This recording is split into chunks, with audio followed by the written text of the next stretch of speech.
Gusto ko lang sabihin sa inyo, totoo yung nangyayari. Totoo po yung nangyayari sa amin ni Jamie. Totoo po yung hiwalayan namin. Paalam ako kila sa mga lola niya, sa mga tita niya. Hindi ko man nasabi sa kanila lahat kasi hindi na rin kaya ng puso ko yung nangyayari. Sunod-sunod yung bagyo na dumating sa amin ni Jamie ngayong taon. Pagpasok pa lang ng taon. Sunod-sunod yung bagyo. Binagyo kami kagad. Ang dami nangyaring bagay sa amin. More on sa personal namin buhay. Sobrang dami. At hindi ko na kailangan isa-isahin pa dahil alam naman ng nasa taas kung gaano ko pinupush yung sarili ko na kayanin lahat ng kahit hindi ko kumikibo. Kinakaya ko mag-isa. Nilulunok ko mag-isa lahat ng binabato sa akin, lahat ng sinasabi sa akin. Hindi ako nagpapaawa. Hindi ako nagpapaawa sa inyo. Hindi ako nangihingi ng kaawaan nyo o hindi ako nangihingi ng simpatya nyo dahil kinakaya ko naman mag-isa eh. Unang-una, gusto ko humingi ng sorry sa mga magulang ni Jamie, kay mama, kay daddy, kila kuya, sa mga kapatid niya, kila nanay, kila tita, kila tiyo. Sorry po. Sorry sa nakikita nyo ngayon sa social media.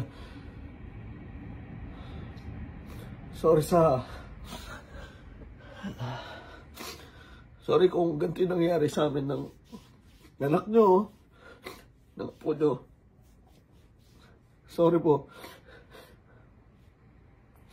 Sorry po kung nauwi po kami sa ganito ni Jamie na pinangako namin na hindi kami magiging ganito.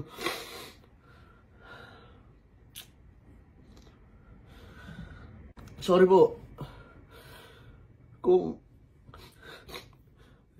yung iba po sa inyo, hindi ko nakausap bago ako umalis. Kasi si Jamie na rin po rin naman nagsabi na huwag na muna. Na kay nanay, sa lola ni Jamie, nay, sorry po, alam ko, hindi ko po kasi nasabi sa inyo kasi kakamatay lang ni tatay. Hindi ko rin po alam kung paano kayo ma-manage o paano ko sasalain yung nararamdaman ko. Kaya hindi ko po kagad nasabi sa inyo. Kaya nabibigla kayo ngayon po nababasa lahat. Ayun Jamie alam mo yan, mahal kita, sobrang mahal kita.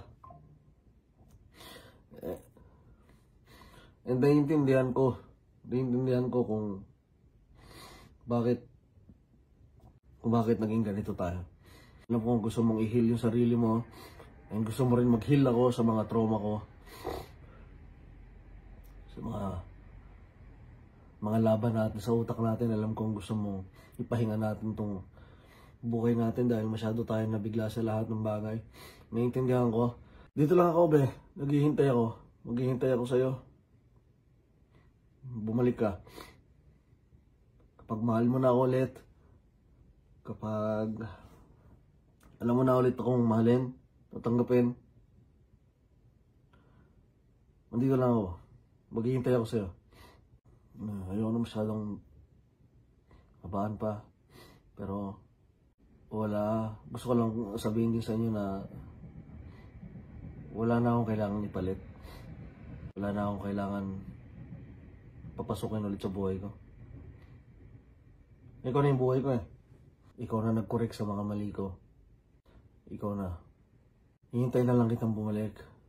At syempre, kapag okay ka na, kapag ready ka na, dito lang ako. Alam ko, ayaw mo munang kausapin kita. Pero please, gusto ko lang malaman mo na nandito lang ako. Mahal na mahal kita,